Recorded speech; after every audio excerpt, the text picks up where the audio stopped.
Welcome back to my mini vlog. So guys अहिले चाहिँ म यहाँ बाहिर छु अनि आज चाहिँ म चाहिँ यो चितवनमा चाहिँ गर्नु छ नि त, त्यही भएर चाहिँ म चाहिँ अहिले बाहिर चाहिँ हावा खाँदैछु नि। सो गाइस आज चाहिँ तपाईँहरूकोमा मैले चाहिँ के लिएर आएको छु भनेपछि चाहिँ म के काम गर्छु त बेलुका भन्ने कुराहरू चाहिँ हो। म जहिले पनि खाना पकाउँथेँ तर आज चाहिँ मैले खाना चाहिँ पकाएको छैन, म चाहिँ कपडा धुन्छु। अनि कलाई यति कपडा छ, आमामामा यो कपडा चाहिँ कस्तोमा भिजाएको त, आमामा फोहोर खाने कपडा भिजा खायो। सेतो यहाँ छ अनि यहाँ छ, यहाँ छ, यहाँ छ, बाँकी चाहिँ अरू चाहिँ भित्र छ। दिन्छु कपडा दिन्छु, भिडियो बनाले कपडा धुने। अनि आज चाहिँ मैले धुँदैछु। पहिला कालो कपडा धोएर अरू कपडा धुनुपर्छ हो।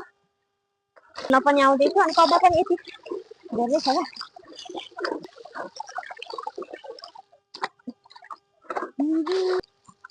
क्या पालो काम ल ल ल। कपडा धुँदैछु हो म त, कपडा पनि यति धेरै धुन्छु कि हाम्रो नानी त यति फोहोर बनाउँछ कि धेरै यति फोहोर बनाउ पनि मैले होइन भने फेरि कहाँ पुगिजान्छ। चितवनमा यति धेरै गर्मी छ, यो कपडा त भोलि बिहानमै सुक्छ, धुनु मात्रै अल्छी हो।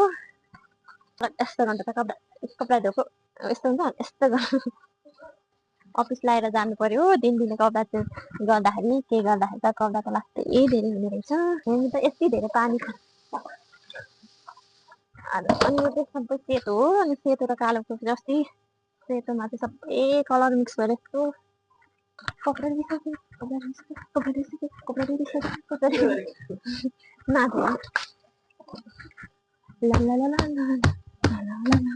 म चाहिँ भर्खर कपडा धोएर बसिसकेको छु। अब चाहिँ खाना खानुपर्छ, हाम्रो खाना पनि पाकिसक्यो। काट्छु हेर्नु न म कति स्किन केयर गर्छु र मेरो अनुहार छ।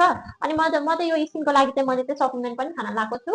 अनि सप्लिमेन्ट चाहिँ अब मैले चाहिँ स्किन केयर त गर्छु तर पनि म चाहिँ खाना खाएँ भने आई डोन्ट नो मलाई थाहा छैन कि मेरो स्किन कस्तो छ भनेर। मैले जस्तो कि मैले जे खाँदा पनि मेरो स्किनमा चाहिँ आउँछ क्या, पिम्पल्सहरू चाहिँ आउँछ।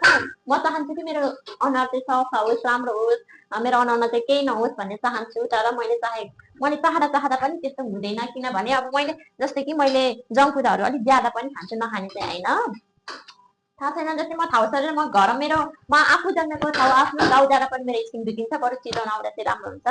अनि मैले चाहिँ फुड सप्लिमेन्ट पनि खाँदैछु, खाना चाहिँ मेरो अनुहारको लागि चाहिँ मैले फुड सप्लिमेन्ट खाँदैछु।